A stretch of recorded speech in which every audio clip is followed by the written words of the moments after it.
এটা একটা নজিরবিহীন ঘটনা যে এইভাবে একজন সরকার প্রধান দেশ ছেড়ে পালিয়ে যান।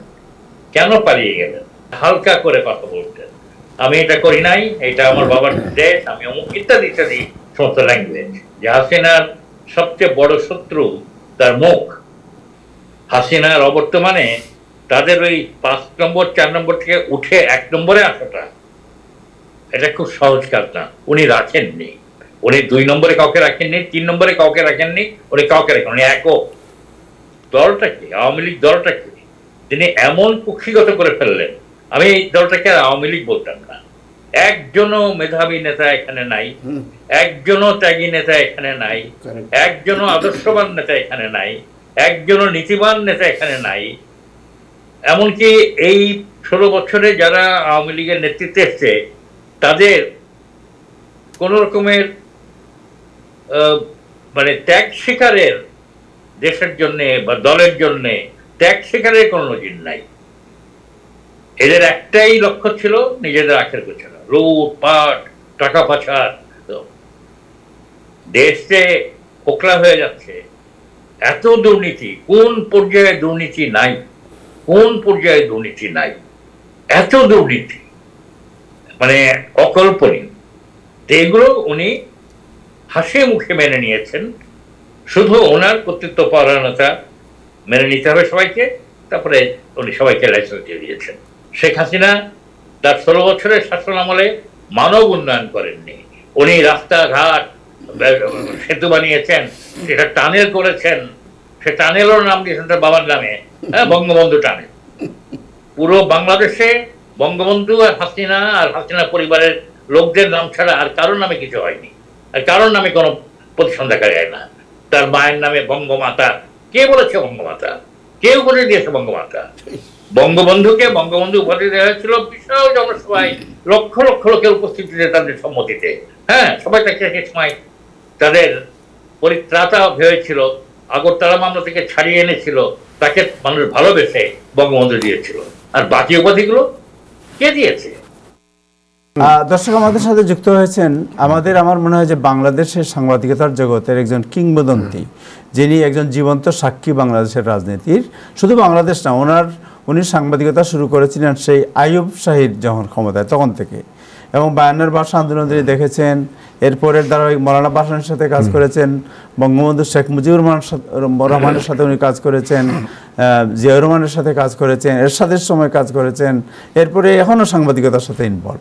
আমার মনে হয় যে ওনার সমসাময়িক সাংবাদিক বাংলাদেশে কেউ আছে কিনা আমার সন্দেহ আছে। জনাব মঞ্জুর আহমেদ, যিনি এখন নিউ ইয়র্কে অবস্থান করছেন এবং এখানে আজকাল পত্রিকার সাথে উনি এখন সম্পৃক্ত আছেন প্রধান সম্পাদক হিসাবে।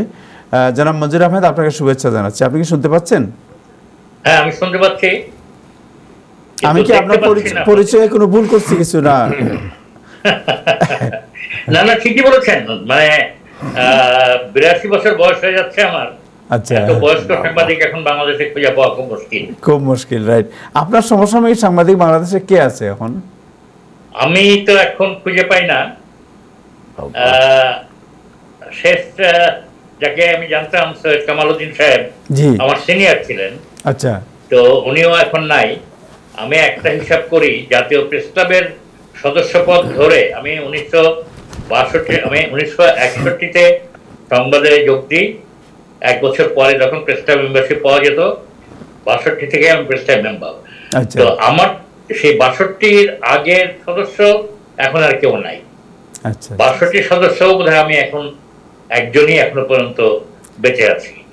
আমার খুব কাছাকাছি সময় সাংবাদিক আর খুব একটা দেখি না, তবে 60-এর দশক সাংবাদিক এখন অনেকেই আছেন, অনেকেই আছেন। রাইট। আচ্ছা, আপনি তো বাংলাদেশের একটা জীবন্ত অভিধান বলা যায়, মানে ইতিহাস, অনেক কিছু আপনার চোখের সামনে ঘটেছে। আপনি বঙ্গবন্ধুর সাথে আপনার পরিচয় ছিল, আপনি কাজ করেছেন ওনার সাথে, কাজ করেছেন মানে সাংবাদিকতা করেছেন ওনার সাথে, আপনি জিয়াউর রহমান সাহেবের সাথে কাজ করেছেন, এর আগে যারা ছিল ওই সময় কাজ করেছেন, এরশাদের সময় আপনি সাংবাদিকতা করেছেন, এরপরে অবশ্য 90-র পরে আপনি দেশে চলে আসছেন। সো আপনি জানেন যে বাংলাদেশের ইতিহাসেই প্রথম একজন সরকার প্রধান যাকে দেশ দেশ ছেড়ে পালাতে বাধ্য করা হয়েছে জনগণের আন্দোলনের মুখে। তিনি এরশাদ সাহেব স্বৈরাচারী ছিলেন, বাট তিনি তারপরে দেশে থেকেছিলেন। এবং আপনি নিজে জানেন যে এরশাদ সাহেবকে যেদিন অ্যারেস্ট করা হয় গুলশানে, তার ভাইরা ভাইয়ের বাড়ি থেকে অ্যারেস্ট করা হয়েছিল তাকে। আমার মনে হয় সেদিন গুলশানের আশপাশে আপনিও ছিলেন। এরপরে তার বিচার হয়েছে। কিন্তু শেখ হাসিনা, যিনি বাংলাদেশের একটি সবচেয়ে বড় রাজনৈতিক দলের দাবিদার, সেই দলের প্রধান হওয়ার পরেও তাকে ক্ষমতা থেকে ছেড়ে পালাতে হয়েছে। কিন্তু এখন পর্যন্ত আমরা দেখি নাই যে এর প্রেক্ষাপট, এই পর্যায়ে এর প্রেক্ষাপট কি, এর মানে পরিস্থিতি কি হয়েছিল, কেন এই পর্যায়ে যেতে হলো। আওয়ামী লীগের মতো একটি বড় রাজনৈতিক দলের প্রধান এবং বঙ্গবন্ধুর মেয়ে, যিনি জাতির জনক বঙ্গবন্ধু শেখ মুজিবুর রহমানের মেয়ে, তাকে দেশ ছেড়ে পালাতে হলো। এবং দুজনকেই, এবং ওনার কেউ নাই দেশে, উনিও নাই, ওনার বোনও দেশ ছেড়ে, একসাথে তারা দেশ ছেড়ে পালিয়েছেন। ওনার ছেলে বিদেশে, ওনার মেয়েও বিদেশে। সো এই যে প্রেক্ষাপট, এই প্রেক্ষাপটের বিশ্লেষণ কেউ করে নাই। আমি আপনার কাছ থেকে একজন প্রবীণ সাংবাদিক, একজন রাজনৈতিক বিশ্লেষক এবং ইতিহাসের একজন আপনার সাক্ষী হিসাবে আপনার কাছে জানতে চাই, এই অবস্থা কেন হলো? হ্যাঁ, আসলে বিষয়টা কিন্তু খুব হালকা করে আলোচনার কিছু নয়। জি, এই বিষয়টা অত্যন্ত গুরুত্বপূর্ণ এবং এর অনেক গভীরে গিয়ে বিষয়টা পর্যালোচনা করা উচিত। ইতিহাস নিশ্চয়ই সেইভাবে লেখা হবে, ইতিহাস খুঁজে বের করবে তার এই পতনের কারণ এবং তার যে কর্মকাণ্ড, সে সব বুঝি। আমি বিষয়টাকে অত্যন্ত গুরুত্বের সঙ্গে দেখি। আপনি বলেন যে বাংলাদেশের ইতিহাসে প্রথম একজন রাষ্ট্রনায়ক এইভাবে ক্ষমতা ছেড়ে পালিয়ে গেল। পালিয়ে যাওয়া কথাটাই সবচেয়ে প্রযোজ্য এক্ষেত্রে। কিন্তু এটা একটা অসাধারণ ঘটনা, এটা একটা নজিরবিহীন ঘটনা যে এইভাবে একজন সরকার প্রধান দেশ ছেড়ে পালিয়ে যান। কেন পালিয়ে গেলেন? ছাত্র আন্দোলন, এটা বার কয়েক 2018 সালে একবার ছাত্ররা ফুঁসে উঠেছিল। তাদের একটাই দাবি ছিল কোটা সংস্কার। এই দীর্ঘ বছরে এই দাবি নিয়ে আওয়ামী লীগ সরকার, বিশেষ করে প্রধানমন্ত্রী শেখ হাসিনা নিজে, আমি বলবো যে অত্যন্ত তামাশা করেছেন। আমি শেখ হাসিনাকে একটু ভিন্নভাবে বিশ্লেষণ করতে চাই যে আমি তার মুখ থেকে কখনোই কোনো সিরিয়াস ভঙ্গিতে কোনো কথা শুনি নাই। সবসময় একটা মুচকি হাসি দিয়ে একটা তামাশা করে কথা বলতেন, একটা মানে হালকা করে কথা বলতেন। আমি এটা করি নাই, এটা আমার বাবার দেশ, আমি অমুক ইত্যাদি ইত্যাদি সমস্ত ল্যাঙ্গুয়েজ। আমার মনে পড়ে মরহুম আব্দুল গাফফার চৌধুরী তার এক লেখায় লিখেছিলেন যে হাসিনার সবচেয়ে বড় শত্রু তার মুখ। সেটাই প্রমাণ হলো। তিনি মানে মস্করা করে মুখে একটা হাসি টেনে রেখে গুরুত্বপূর্ণ সিচুয়েশনে যে কত তামাশা করতে পারেন, সেটা আমরা লক্ষ্য করলাম। সাংবাদিকের প্রশ্নের জবাবে তার মুখ দিয়ে বেরিয়ে গেল যে মুক্তিযোদ্ধাদের নাতি নাতনিদের পাবে নাকি রাজাকারের সন্তানরা পাবে। কাদের বললেন রাজাকার? উনি ছাত্র সমাজ, যে ছাত্র সমাজ যারা এই আন্দোলন করছে তাদের প্রত্যেকেরই জন্ম 2000 সালের পরে। তারা মুক্তিযুদ্ধ দেখেনি, তারা রাজাকার দেখেনি, তারা মুক্তিযোদ্ধা দেখেনি। রাজাকার কি তা তারা হয়তো জানে, পড়েছে ইতিহাসে, কিন্তু এই 71-এর রাজাকারদের সাথে এদের তো কোনো সম্পর্ক নাই। এদের তো কোনো সম্পর্ক নাই। এরা আজকের দিনের ছেলে মেয়ে, এরা আজকের শিক্ষায় শিক্ষিত হচ্ছে, আজকের জ্ঞান বিজ্ঞানে এরা উদ্ভাসিত হচ্ছে। ওই যে বলে জেন জি, এই জেনারেশনকে আমরা বুঝতে পারি না। এদের চিন্তাধারা, এদের আলাপ আলোচনা, এদের এমনকি ভাষা পর্যন্ত আমরা বুঝতে পারি না। আমার বাড়িতে আমার নাতি যখন তার ভাষায় কথা বলে, আমার তার ব্যাখ্যা নিতে হয় যে তুই কি বললি, এটা এটা মানে কারণ ওদের সাথে আমাদের গ্যাপ অনেক বেশি, ৭১-এর সাথে ওদের গ্যাপ অনেক বেশি, রাজাকারদের সাথে ওদের গ্যাপ অনেক বেশি। তাদেরকে রাজাকার বলে দেওয়া একজন প্রধানমন্ত্রী যিনি কখনোই কোনো গুরুত্ব দিয়ে কোনো কথা বলতেন, এটা একটা অত্যন্ত দুঃখজনক এবং অত্যন্ত মানে কি বলবো নিন্দনীয় একটা বিষয়। তো তার মুখই তার সর্বনাশ করলো, এই ধরনের বেমক্কা এই ধরনের কথা বলে ফেলে তিনি। এখন এইটাই কি ছাত্রদের আন্দোলনে কি শেষ কথা ছিল? আমি কিন্তু এটা মনে করি না। এই সরকারের বিরুদ্ধে বিশেষ করে শেখ হাসিনার যে মন মানসিকতা, তার যে রাষ্ট্র পরিচালনার যে তার ব্যবস্থা, তার নিয়ন্ত্রণ, এটা আগা গোড়া ছিল একটা স্বৈরতান্ত্রিক মন মানসিকতা, একটা একনায়কতন্ত্র মন মানসিকতা।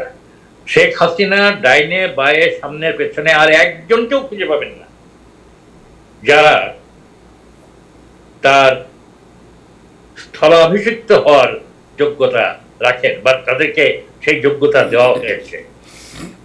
আমি একটা হিসাবে বলি, শেখ হাসিনাকে যদি আমি নেতৃত্বের ১ নম্বরে রাখি, তাহলে তার দলের ২য় নম্বরে কাউকে পাওয়া যায় না, ৩য় নম্বরেও কাউকে পাবেন না, ৪র্থ নম্বরে গিয়ে আপনি হয়তো ওবায়দুল কাদের বা এদেরকে পাবেন। তারা এত নিচে হাসিনার থেকে।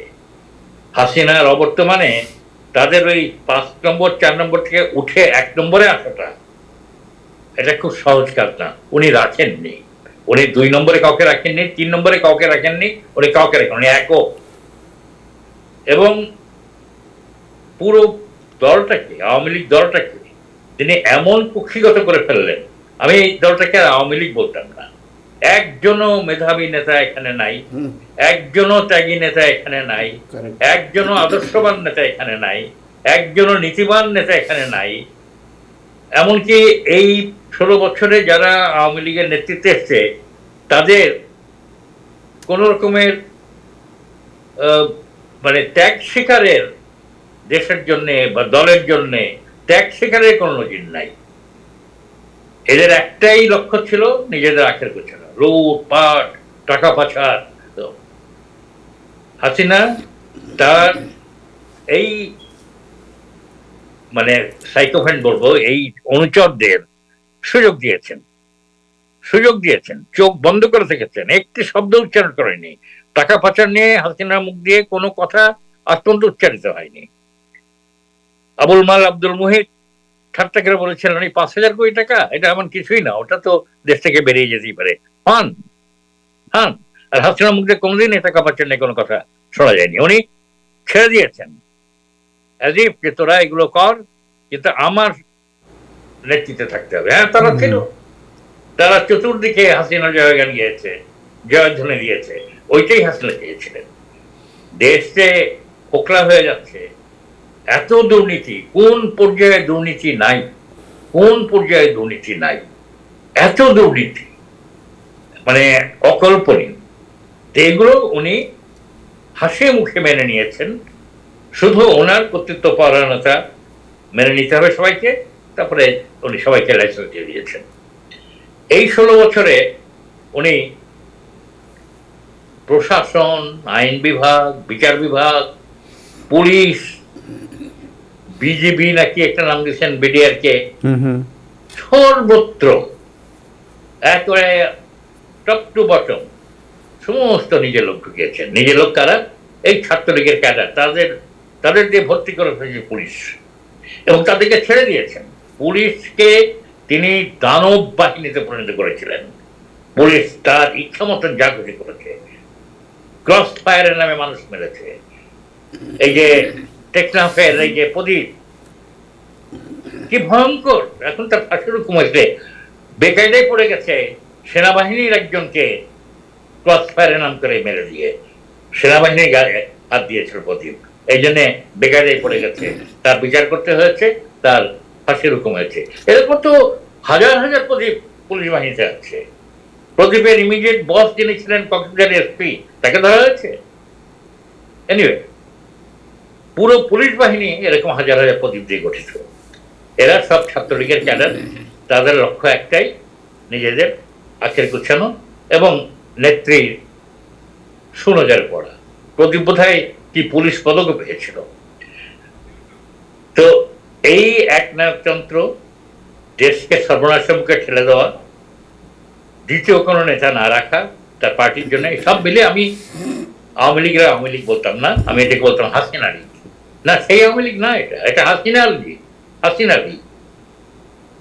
এই হাসিনার এই একক কর্তৃত্ব, ও সবচেয়ে বড় কথা, উনি গণতন্ত্রকে ধ্বংস করে দিয়েছেন, গণতান্ত্রিক প্রতিষ্ঠানগুলোকে একদম ধ্বংস করে দিয়েছেন।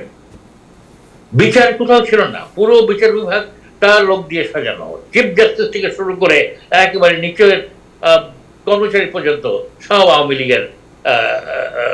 লীগের লোক। আমরা তো বলতাম যে আওয়ামী লীগের সুপ্রিম কোর্ট শাখা।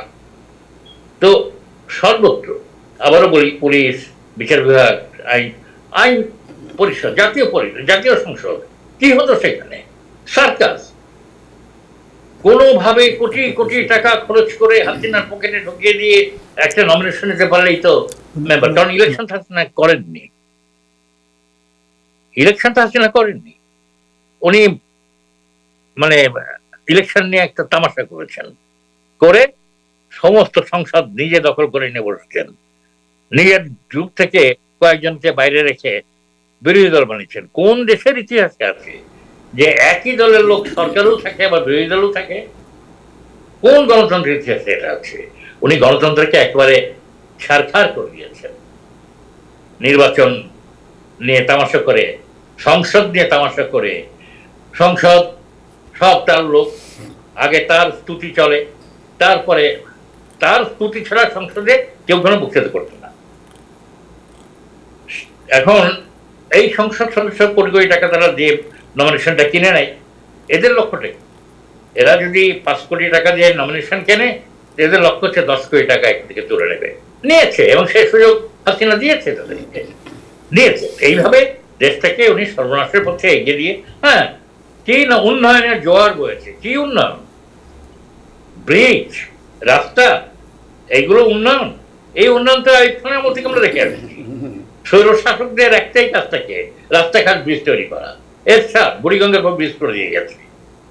এইগুলো তো আমরা, এই স্বৈর শাসকদের এই একটাই চারিত্রিক বৈশিষ্ট্য, এরা মানব উন্নয়ন করে না।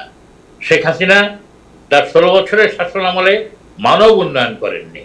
উনি রাস্তাঘাট, সেতু বানিয়েছেন, এটা টানেল করেছেন, সে টানেলের নাম দিয়েছেন তার বাবার নামে, হ্যাঁ, বঙ্গবন্ধু টানেল। পুরো বাংলাদেশে বঙ্গবন্ধু আর হাসিনা পরিবারের লোকদের নাম ছাড়া আর কারোর নামে কিছু হয়নি, আর কারোর নামে কোনো প্রতিষ্ঠান দেখা যায় না। তার মায়ের নামে বঙ্গমাতা, কে বলেছে বঙ্গমাতা? কেউ করে দিয়েছে বঙ্গমাতা। বঙ্গবন্ধুকে বঙ্গবন্ধু উপাধি দেওয়া হয়েছিল বিশাল জনসভায়, লক্ষ লক্ষ লোকের উপস্থিতিতে, তাদের সম্মতিতে। হ্যাঁ, সবাই তাকে এক সময় তাদের পরিত্রাতা ভেবেছিল, আগরতলা মামলা থেকে ছাড়িয়ে এনেছিল, তাকে মানুষ ভালোবেসে বঙ্গবন্ধু দিয়েছিল। আর বাকি উপাধিগুলো কে দিয়েছে? বঙ্গমাতা কে দিয়েছে উপাধি? শেখ কামালকেও যেন কি একটা দেওয়া হয়েছে, যুব কি যেন একটা, এগুলো কে দিয়েছে? এনিওয়ে, তো সব মিলিয়ে শেখ হাসিনা তার মানে পারিষদ দল নিয়ে, অধস্তন মানুষদের নিয়ে বেশ উনি চালিয়ে যাচ্ছিলেন, কিন্তু টের পাননি যে ভেতরে ভেতরে আগুন জ্বলে উঠছে। মাঝে মাঝে বিএনপি রাস্তায় নামার চেষ্টা করেছে, নামলে পিটিয়ে তাদেরকে সরে দেওয়া হয়েছে। জনসভা করতে অনুমতি দেওয়া হয় না, দেওয়ার পরেও পেটানো হয়। বিএনপি রাস্তায় দাঁড়াতেই পারেনি। কোনো বিরোধী দল বাংলাদেশে ছিল না। বিএনপিকেও বলবো মাজা ভেঙে দেওয়া হয়েছিল। এই তো এক বিএনপি, আর তো কোনো বিরোধী দল নাই, আর তো কোনো বিরোধী দল নেই। তো গণতন্ত্রকে উনি একদম সর্বনাশের শেষ সময় পৌঁছে দিয়েছেন। উনি ভেবেছিলেন যে সবাই মুখ বন্ধ করে, সবাইকে পিটি দিয়ে উনি নিরাপদে থেকে যাবেন।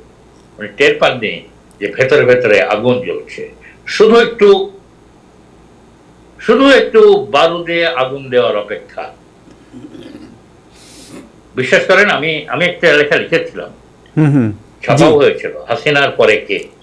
জি, সেই লেখার মধ্যে আমি বলেছিলাম যে দ্বিতীয় কোনো কাউকে তো দেখছে না, উনি ওনার পরিবার থেকে কাউকে এটা খাড়া করার চেষ্টা করছেন, হয় জয়, আবার মাঝে দেখলাম রেহানার কোন একটা ছেলে, সে দেশই চেনে না, দেশে যায়ও না কখনো, বিদেশেই থাকে, তারা নিয়ে একটু মাথায় তুললো আবার, হ্যাঁ, যদি তার দিকে করা যায়, পরিবারের বাইরেও নিয়ে আর কাউকে চিনতেন না। হ্যাঁ, এটা গণতন্ত্র, গণতান্ত্রিক উনি একবার সর্বনাশের শেষ সময় পৌঁছে দিয়ে গেছে। তো মানুষ ক্ষুব্ধ ছিল, মানুষ ভেতরে ভেতরে জ্বলছে। ছাত্রদের এই আন্দোলনটা 2018 সাল থেকে ঝুলছে, এটা নিয়ে উনি তামাশা করেছেন অনেক, উনি একেবারে পুরো কোটা ব্যবস্থা বাতিল করে দিচ্ছেন, এটা একটা আরেকটা ফান, আরেকটা তামাশা। তারপরে ওনার এই বাতিল আদেশের বিরুদ্ধে একটা মামলাও করিয়েছিলেন হাইকোর্টে, হাইকোর্টে ঝুলে রেখেছিলেন যে হাইকোর্ট যা বলে। হাইকোর্ট কারা? সব আওয়ামী লীগ দেওয়া। তারা লোকে ঠাট্টা করে বলতো রায় লিখে আসে গণভবন থেকে, সেই রায়টা শুধু জাস্টিসটা পড়ে দেয়, বিনিময়ে জাস্টিসদের এটা এখন বেরোচ্ছে, তাদের কত সম্পত্তি, কত তাদের ভাগ্য খুলে গেছে, এখন বেরোচ্ছে। আচ্ছা, তো এইটা ঝুলে রেখেছিলেন।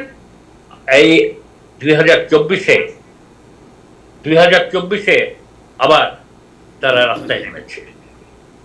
এবারও উনি ওই তামাশাই করলেন, তাদেরকে রাজাকার বলে দিলেন। তারপরে 54% মানে কোটার, 54% কোটা নানান পর্যায়ে 54% কোটার মধ্যে দিয়ে যাবে, আর কম্পিটিশনে আসবে, আর বাকি 46%। কি অবস্থায় কিন্তু কোটা ব্যবস্থা, হ্যাঁ। এবং এই মানে 54% যে কোটার মধ্যে আসতো, এরা কারা? সব ওই যারা মানে আওয়ামী লীগে তেল দিতে পারবে, প্রধানমন্ত্রীকে তেল দিতে পারবে, প্রধানমন্ত্রী সুনজরে থাকতে পারবে, এদেরকে যে ভরেছেন কোটা উনি। এইটার বিরুদ্ধে ছাত্রদের বিক্ষোভ এবার যে পর্যায়ে গেছে, হাসিনা এটা বুঝতে পারেননি। উনি মনে করছিলেন যে 2018 মতোই বোধহয় এটাকে উনি সামাল দিতে পারবেন, উনি এটাকে দমন করতে পারবেন। কিন্তু এর পেছনে যে আরো কাজ করেছে মানুষের মধ্যের ক্ষোভ, তারা একটু একটু করে তৈরি হচ্ছিল যে কোন সুযোগে রাস্তায় নামা যায়, সেই সুযোগটা হাসিনা আবার করে দিলেন। কোথায়? তিনি পাখির মতো, আমি এই শব্দটা বারবার বলি, পাখির মতো মানুষ করেছেন। আরে 7-10 দিনের মধ্যে এখন শোনা যাচ্ছে 800-এরও বেশি। কাদেরকে মারলেন? তরুণ, 7 থেকে 17 বছরের বয়সের ছেলে মেয়েরা বেশি মারলেন। ছাত্রী, শিশু, নারী, এবং মারার দৃশ্যগুলো আমরা ভিডিওতে দেখলাম, কিভাবে মারলো পুলিশ, কিভাবে মারলো। আরে হাত তুলে দাঁড়িয়েছে সাইদ, মেরে দিল। আসলে নিজেও বুঝতে পারেনি যে সত্যি মারবে থেকে, ফাঁকা রাস্তা সাইদ একা দাঁড়িয়ে, বুঝতে পারেনি। সেটা হামলা করেনি পুলিশের উপরে, পুলিশ তো আত্মরক্ষার জন্য গুলি করে নাই। সাইদ হাত তুলে দাঁড়িয়েছে, মেরে দিল। সাইদ নিজেও বুঝতে পারেনি, সে অবাক হয়ে গেছে, বুকে হাত চেপে দিয়েছে, পড়ে গেছে। নির্মম, নৃশংস। ফলটা কি হলো? ছাত্রদের ওই কোটা কোটা পড়ে থাকলো, জনগণ নেমে গেল এই হত্যাকাণ্ডের বিরুদ্ধে, এই হত্যাযজ্ঞের বিরুদ্ধে মানুষ নেমে গেল। তারপরে তো এক দফায় পৌঁছে গেল। হ্যাঁ, এক দফা হতো না, উনি যদি এই নৃশংসতা না করতেন, এত নির্মম ভাবে যদি এই সমস্ত বাচ্চা বাচ্চা ছেলে মেয়েদেরকে না মারতেন। উনি আন্দোলনটাকে এক দফায় পৌঁছে দিয়েছেন। পুরো দায়িত্ব, পুরো রেসপন্সিবিলিটি শেখ হাসিনা নিজের। এখন শুনছি মন্ত্রীরা সব, ধরা পড়া মন্ত্রীরা সব বলছে উনি আমাদের কথা শুনতেন, আমরা তাদেরকে এটা বোঝাবার চেষ্টা করেছি, তাকে এটা করার চেষ্টা করেছি। আমরাও বুঝি হাসিনার উপরে কথা বলার ক্ষমতা কারোর ছিল না, কিন্তু তোমরাও তো অত্যন্ত খারাপ লোক, তোমরা তোমাদের কথা তাকে মানাতে পারছো না, বোঝাতে পারছো না, তারপরেও তার পদলেহন করছো, তারপরেও তাকে রক্ষা করার জন্য তার জয়ধ্বনি দিয়েছ। আনিসুল হক আইনমন্ত্রী শেষ মুহূর্ত পর্যন্ত উনি কথা বলেছেন, শেষ মুহূর্ত পর্যন্ত হাসিনার পক্ষে উনি কথা বলেছেন। এখন বলছেন যে তাকে আমরা বাস্তবতা বুঝাতে পারিনি। তো পারিতে তো তুমি তো একটা মন্ত্রী ছিলে, তুমি কি করবে? তুমি তো রিজাইন করো নাই, রাইট? হ্যাঁ না, যদি পারো নাই তাহলে রিজাইন করতে। তুমি তো রিজাইন তো তুমি করো রিজাইন করতে। তোমার বিবেকের একটা প্রশ্ন আছে না, রাইট? তোমার বিবেক আছে না, তুমি পদত্যাগ করতে। দেখতাম যে কত তোমার মাজা শক্ত। ওবায়দুল কাদের, আমি তো তার বক্তৃতা আমার কাছে একটা মানে ক্লাউনের মতো মনে হয়। না মানে উনি কি কথা উচ্চারণ করেন, গোপাল পাড়ের গল্প শুনছি আমরা, কিন্তু গোপাল পাড়কে মনে হয়তো অনেকে বলতে গোপাল পাড় দেখো, জীবন্ত গোপাল পাড়। ওবায়দুল কাদের শেষ মুহূর্তেও তো ওদেরকে জব্দ করার জন্য ছাত্রলীগই যথেষ্ট নামাবার চেষ্টা করেছে। ছাত্রলীগ বারবার নামার চেষ্টা করেছে, পারে নাই। যখন পারে নাই তখন ওবায়দুল কাদের বোঝে নাই যে আর পারবে না। আমি তো ভিডিওতে দেখেছি ছাত্রলীগ থেকে ঢাকা বিশ্ববিদ্যালয় চত্বর থেকে ছাত্রলীগের প্রেসিডেন্ট মোটরসাইকেল করে পালিয়ে যাচ্ছে। হ্যাঁ, তখন বোঝে নাই ওবায়দুল কাদের যে পারবে না, ছাত্রলীগ আর পারবে না। বিশ্ববিদ্যালয় উৎখাত হয়ে গেছে। তারপরেও ওবায়দুল কাদের কেমন করে ৪ঠা আগস্ট সারা দেশের আওয়ামী লীগের ডাক দেয় প্রতিরোধ করো। এবং তখন কি স্লোগান? স্লোগান হচ্ছে যে কি অমুক হও তমুক হও, এক দফার কবর দাও। তখন তো এক দফার আন্দোলন চলছে, সরকার পদত্যাগ, এক দফার কবর দাও। এবং বলছে যে এক দফার কবর হয়ে যাবে কালকে, কালকে আমাদের শক্তি আমরা দেখিয়ে দেবো। আমি এর একটা বক্তব্য পড়েছি।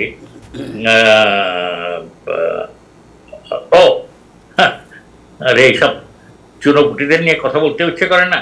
এই যে আশরাফুল ইসলাম না হোসেন খোকন, এই যে ছেলেটা হয়েছিল হাসিনার ডেপুটি প্রেস সেক্রেটারি হয়েছিল, কি নাম? আশরাফুল হাসান খোকন না, আশরাফুল আলম খোকন। জি, আশরাফুল আলম খোকন। ওর একটা স্ট্যাটাস করেছিল ফেসবুকে। ও বলছে যে এই যে এত বড় বিক্ষোভ করছে, এই বিক্ষোভ অর্গানাইজ করতে আওয়ামী লীগের একদিন মাত্র লাগবে। ও লিখেছিল এটা, আওয়ামী লীগের কি একদিন লাগবে, এর চেয়ে একটা বড় জমায়েত আওয়ামী লীগ করে ফেলবে। ওবায়দুল কাদেরের বোধহয় সেরকম একটা ধারণা ছিল, ডাক দিলে চতুর্দিক থেকে আওয়ামী লীগরা এসে ছাত্রদিকে পিটিয়ে ঠান্ডা করে দেবে। ৪ তারিখে কি হলো? টিকতে পেরেছে আওয়ামী লীগ। সেটা শেষ মরণ কামড় ছিল ওবায়দুল কাদেরের বা তার নেত্রী শেখ হাসিনার। আমি ফলো করছিলাম টেলিভিশনে, একমাত্র মিরপুর 10 সেকশনে বিকেল 4টে পর্যন্ত আওয়ামী লীগরা কোনো মতে টিকেছে। মিরপুর 10-এ কোনো মতে বিকেল 4টে পর্যন্ত আওয়ামী লীগরা টিকেছিল। তারপরে হাওয়া, তারপরে উধাও। ওই সময় আমি লক্ষ্য করেছি টেলিভিশনের প্রতিবেদকরাও বলছেন, ক্যামেরা তো দেখাচ্ছে যে পুলিশ রাস্তায় নেই, পুলিশ অলিগলির মধ্যে বসে করছে, বিশ্রাম নিচ্ছে। আর্মি রাস্তায় নেই, পুলিশ নাই। হ্যাঁ, পুলিশ ওই সময় করেছিল যে আওয়ামী লীগ তো প্রতিরোধ করার ডাক দিয়েছে, আওয়ামী লীগ প্রতিরোধ করুক। আওয়ামী লীগ পারে নাই, পুলিশ ওদেরকে সাহায্য করে নাই। 10 নম্বর থেকে আওয়ামী লীগের পুলিশের সাহায্য না পেয়ে পালিয়ে যেতে হয়েছে, ব্যর্থ হয়েছে। তারপর দিনই হাসিনা পদত্যাগ করেছেন। তো যেদিন পদত্যাগ করলেন তার আগের দিনও ওবায়দুল কাদের প্রতিরোধের ডাক দিয়ে এক দফার কবর দেওয়ার ঘোষণা দিচ্ছেন। এরা কি বাস্তবতার মধ্যে ছিল? এরা কি দেশে বাস করতো? এরা কি দেশের মানুষকে চিনেছে? দেশের মানুষের কোন সম্পর্ক ছিল? জনবিচ্ছিন্ন হয়ে গেছিল, এরা জনবিচ্ছিন্ন হয়ে গেল, একেবারে কেন্দ্র না। আমি তো অনেক মফস্বলের খবর দেখছি, অনেক জেলা শহর, অনেক থানা পর্যায়ে, সেখানকার আওয়ামী লীগেরা গেল কোথায়? এত যে দাপট ছিল, যাদের আওয়াজে ওখানে আর কেউ টিকতে পারতো না, কোথায় গেল? কোথায় গেল? সবাই জনবিচ্ছিন্ন। ওই আওয়ামী লীগ যারা করছিল তারা আওয়ামী লীগে করেছে, তারা সাধারণ মানুষকে কাছে নেয়নি, সাধারণ মানুষের দাপট দেখানো ছাড়া সাধারণ মানুষের সঙ্গে তারা মেশেও নেই। সেই ফলটা তারা ভোগ করছে এখন। আপনাকে একটা প্রশ্ন করতে চাই যে আপনি আপনি তো পুরো ইতিহাসই জানেন বাংলাদেশের। একটা হলো যে ৭৫-এর 15ই আগস্টের আগে যে একদলীয় শাসন করা হয়েছিল, ওইটা এরশাদের স্বৈরাচার এবং শেখ হাসিনা স্বৈরাচার, এই তিনটাকে আপনি কিভাবে কম্পেয়ার করেন? সংক্ষেপে জাস্ট 3-4 মিনিটে যদি একটু বলেন। ৭৫-এর আগে বাকশাল যখন হলো, জি, এটাও বাংলাদেশের জন্য একটা খুব বড় দুর্ভাগ্য ছিল। দুর্ভাগ্য হচ্ছে এইটা যে বঙ্গবন্ধু শেখ মুজিবুর রহমান, তিনি তো সারা জীবন ধরে গণতন্ত্রের জন্য লড়াই করেছেন। জি, তার যে নেতা শহীদ সরওয়ার্দী সারা জীবন ধরে গণতন্ত্রের কথা শুনিয়েছেন। মৌলানা ভাসানী সারা জীবন ধরে গণতন্ত্রের লড়াই করেছেন। আমরা পুরো পাকিস্তান আমলে, তাহের আপনাকে বলি, আমার তো রাজনীতিতে চোখ খোলা শুরু হয়েছে 52 সালের ভাষা আন্দোলন থেকে। তখন থেকে এই পুরো পাকিস্তান আমল একাত্তর পর্যন্ত আমরা গণতন্ত্র দেখি নাই। গণতন্ত্র কাকে বলে আমরা জানি নাই। গণতন্ত্রের স্বাদ কিরকম আমরা তো পাই নাই। পুরো পাকিস্তান আমলে আমরা গণতন্ত্র বলতে কারে বলে আমরা জানি না। এবং স্বাধীনতার পরে আমরা আমাদেরকে স্বাধীনতার সেই মানে পাকিস্তান আমলে এই গণতন্ত্রের স্বপ্ন আমাদের চোখে তুলে দিয়েছিল এই সব নেতারা। তার মধ্যে শেখ মুজিবুর রহমান তো লড়াকু নেতা ছিলেন। তিনি আইয়ুব রেজিমের বিরুদ্ধে যেভাবে শক্তভাবে দাঁড়িয়েছিলেন, হ্যাঁ, খুব সাহসী ভূমিকা তার ছিল। সেই লোক স্বাধীনতার পরে দেশের ক্ষমতাবান ব্যক্তি হিসেবে এসে ক্ষমতা এক হাতে কুক্ষিগত করে ফেললেন। এমনকি মুক্তিযুদ্ধের যে একজন মানে দারুণ ভাবমূর্তি তৈরি হয়েছিল তাজউদ্দিন আহমদের, in absence of Sheikh Mujibur Rahman, Tajuddin Ahmad যেভাবে নেতৃত্ব দিয়ে মুক্তিযুদ্ধকে সফল করেছিলেন, এগিয়ে নিয়েছিলেন, তিনিও আউট হয়ে গেলেন। তো উসমানী সাহেব যিনি মুক্তিযুদ্ধের সর্বাধিনায়ক ছিলেন, তিনি আউট হয়ে গেলেন। হ্যাঁ, কি এমএজি উসমানী যিনি মুক্তিযুদ্ধের সর্বাধিনায়ক, হ্যাঁ, উনিও তো আউট হয়ে গেলেন। হ্যাঁ, তাই যখন বাকশাল করার জন্য উনি সব প্রস্তুতি নিয়ে ফেললেন, তখন Awami League parliamentary party meeting এ দুজন মাত্র সদস্য, পার্লামেন্টের দুজন মাত্র সদস্য এর বিরোধিতা করেছিলেন। একজন জেনারেল ওসমানী আর একজন ব্যারিস্টার মইনুল হোসেন। জেনারেল ওসমানী তার বক্তব্যে বলেছিলেন যে বঙ্গবন্ধু, আপনি মুজিবুর রহমান খান হতে যাবেন না। আর ব্যারিস্টার মইনুল আপত্তি করায় শেখ সাহেব তাকে ধমক দিয়ে, তাকে তো হিরো হিরো করে ডাকতেন যে হিরো, তোরে আমি চিনি না, তুই কি করস। তারপরে হিরোর কত অপকীর্তি আছে সেগুলো। যাই হোক, এই দুজন পদত্যাগ করেছিলেন, এই দুইজন মাত্র, আর সবাই তো সমর্থন করেছে। হ্যাঁ, আমি অদ্ভুত চরিত্রের লোক দেখলাম, খন্দকার মুস্তাক। আর তোমার যদি আপত্তি ছিল সাহেবের কাজকর্মের উপরে, তা বিরোধিতা করেনি, আপত্তি করেনি কেন? একদম চোরের মতন মুখ লুকিয়ে শেখ মুজিবের পেছনে থেকে সবকিছুকে সমর্থন করে গেছো। একটা অদ্ভুত চরিত্রের লোক ছিল শেখ খন্দকার মুস্তাক।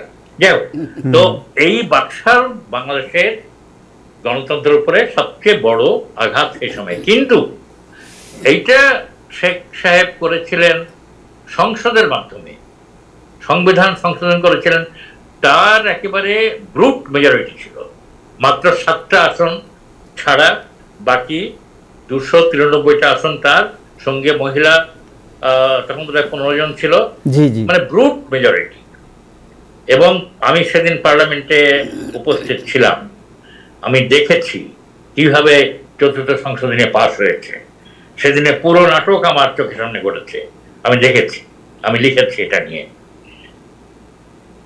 বলবো সেগুলো আপনার সময় আছে? হ্যাঁ, একটু একটু একটু একটু ইশারা দেন। হ্যাঁ, শুনি একটু, খুব মজা লাগছে আপনার ইতিহাস শুনতে আপনার কাছ থেকে। শোনেন, সংবিধান সংশোধন কখনোই এজেন্ডা ছাড়া হয় না। সংসদের দিনের কর্মসূচিতে এজেন্ডা হিসেবে আসতে হয় সংবিধান সংশোধন। জি, ওই দিনের এজেন্ডাই ছিল না। ওই দিনের এজেন্ডায় 1 নম্বরে ছিল শোক প্রস্তাব, 2 নম্বরে আর একটা যেন কি ছিল, আর ছিল বিবিধ। 1 নম্বর 2 নম্বর হয়ে যাওয়ার পরে স্পিকার মালিক উকিল বিবিধের মধ্যে ডাকলেন আইনমন্ত্রী মনোরঞ্জন ধরকে, যে মাননীয় আইনমন্ত্রী, এবার আপনি আপনার সংবিধান সংশোধনের প্রস্তাবটা পেশ করুন। জি।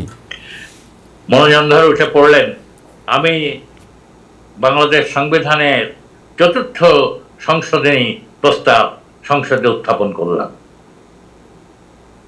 সঙ্গে সঙ্গে মেম্বার, সেই মেম্বারদের মধ্যে একটা পড়ে গেল, সরগোল পড়ে গেল, কই আমাদের তো কপি পাইনি, আমাদের কপি পাইনি, কপি কই, কপি কই। তখন দেখা গেল চেম্বার বয় যারা, তারা সদস্যদের সামনে ওই সংশোধনের কপি বিলি করছে। স্পিকার মালিক বললেন, ওই তো চেম্বার বয়রা দিচ্ছে, আপনার এখনই পেয়ে যাবেন সবাই। এই বলতে বলতেই ঘন্টা বেজে গেল, প্রথম কাউন্টিং, ভোটের ঘন্টা। ঘন্টা বাজলে সবাইকে বেরিয়ে যেতে হয়, কেউ পড়তে পারিনি।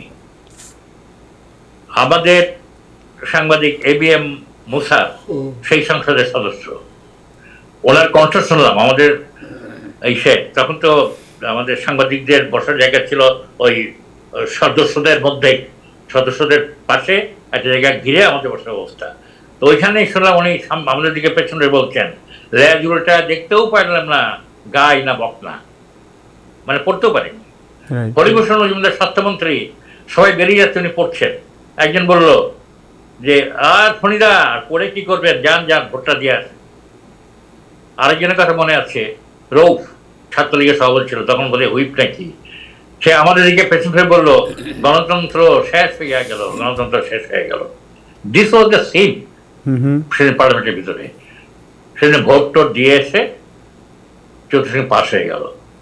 তাদের কি থাকলো, জাতির জনক বঙ্গবন্ধু শেখ মুজিবুর রহমান এইটা পাস হওয়ার সঙ্গে সঙ্গে বাংলাদেশের রাষ্ট্রপতি হিসেবে দায়িত্ব গ্রহণ করবেন। হ্যাঁ, পাস হওয়ার সঙ্গে সঙ্গে উনি লবিতে চলে গেলেন, চিফ জাস্টিসরা আসতে পারেনি, স্পিকারদের কাছে তিনি শপথ দিলেন বাংলাদেশের প্রেসিডেন্ট হিসাবে।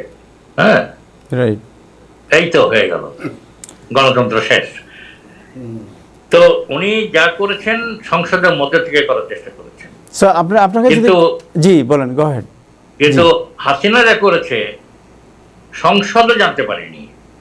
উনি গায়েব জেলে করেছেন, উনি পিটিয়ে করেছেন, উনি বিরোধী দলকে আসতে না দিয়ে করেছেন, উনি কারো কথা বলার স্বাধীনতা না দিয়ে করেছেন।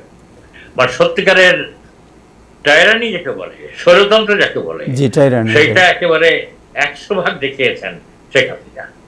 ওকে, সো আপনাকে যদি প্রশ্ন করি, আপনি তো এরশাদ সাহেবকেও দেখেছেন, হাসিনাকে, এরশাদকেও স্বৈরাচার বলা হয়, শেখ হাসিনাকেও স্বৈরাচার বলা হয়, দুজনের মধ্যে এরশাদ সাহেবের শাসন মোড়টা আমি মানে একটা কালো অধ্যায় বলে মনে করি। উনি বঙ্গভবনে গিয়ে জোর করে ক্ষমতা নিয়ে নিলেন সাত্তার সাহেবের কাছ থেকে, প্রেসিডেন্ট সাত্তার, নিয়ে বললেন যে দেশ দুর্নীতিতে ভরে গেছে, উনি দুর্নীতি দমন করবেন। তারপরে তো ওনার মতন দুর্নীতি আর এদেশে কেউ করেনি। উনি জাতীয় পার্টি করলেন, তথাকথিত ইলেকশন করলেন। সেই ইলেকশনে বেলা 12টার মধ্যে ভোট কমপ্লিট হয়ে যেত এবং সব তার লোক ইলেক্টেড হয়ে আসতো।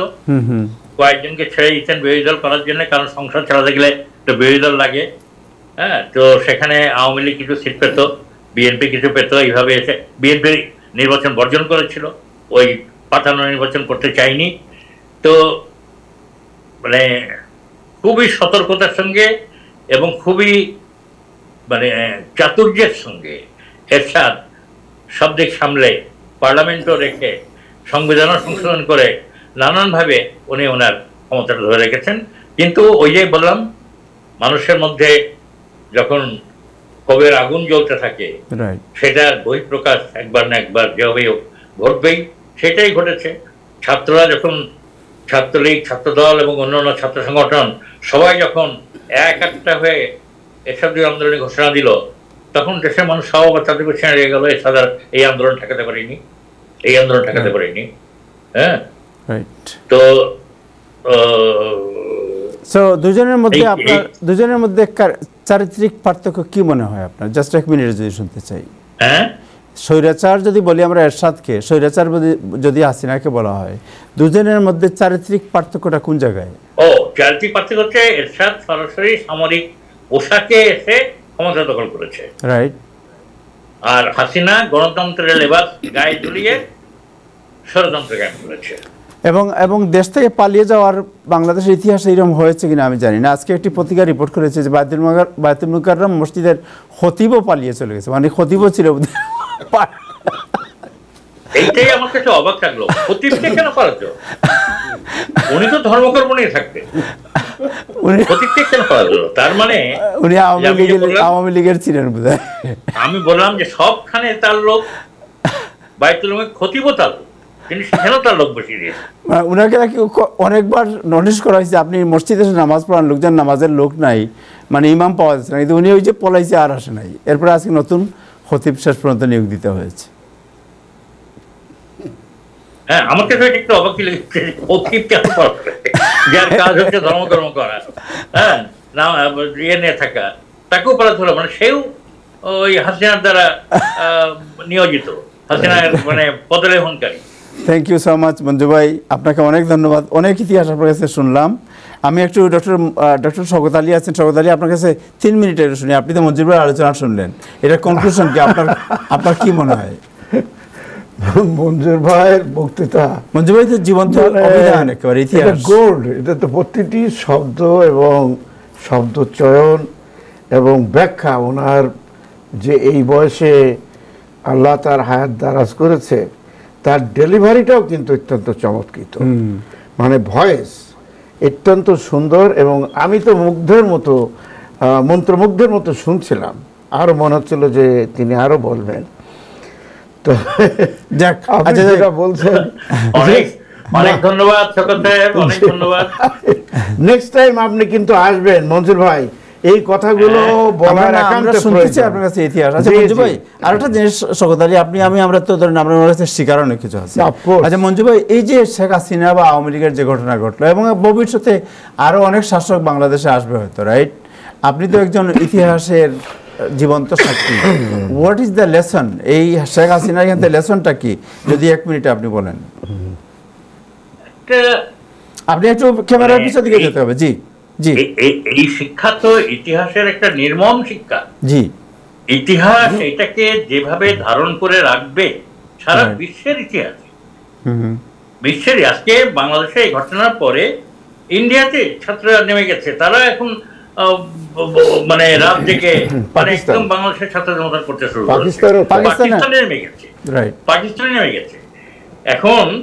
এবং পাকিস্তানে শুধু হয় নাই, পাকিস্তানে আপনার পাকিস্তানের পতাকা বাদ দিয়ে বাংলাদেশের পতাকা, মানে কতটা তারা বাংলাদেশকে সম্মান দিয়েছে, মানে এই আন্দোলনকে তারা আদর্শ হিসাবে নিয়েছে।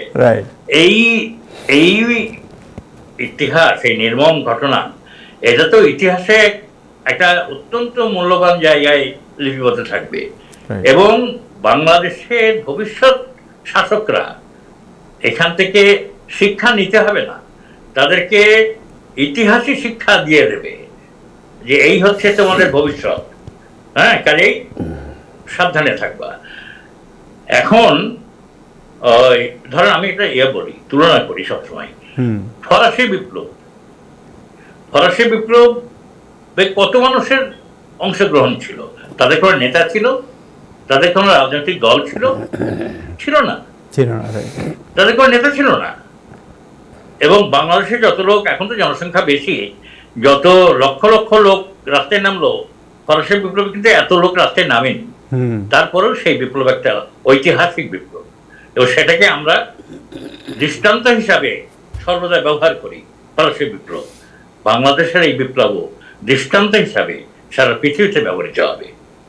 Thank you so much, thank you Manjur Ahmed, আপনাকে অনেক ধন্যবাদ। আসলে আপনার কথা শুনতেছিলাম মন্ত্রমুগ্ধের মতো, কারণ আমাদের তো ইতিহাসের এত কিছু আমরা জানতাম না, আপনার কাছে অনেক কিছু জানলাম। এবং আমার মনে হয় যে আমাদের দর্শক যারা আছেন তারা অনেক কিছু আপনার কাছে জানলেন। এবং আপনার যে অ্যানালাইসিস, আপনার যে উপস্থাপনা, আপনার যে প্রেজেন্টেশন, আসলে শোনার মতো। এবং থ্যাংক ইউ, আপনাকে অনেক ধন্যবাদ, আপনার প্রতি অনেক কৃতজ্ঞতা। আরও অনেক কিছু আপনার কাছে জানার আছে আমাদের। আমার মনে হয় আমরা আরও মাঝে মধ্যে আপনাকে কষ্ট দেব দর্শকদের উদ্দেশ্যে। এবং না, thank you so much Manju ভাই, অনেক কিছু, অনেক ধন্যবাদ, অনেক ধন্যবাদ। আমি বিদায় নিই।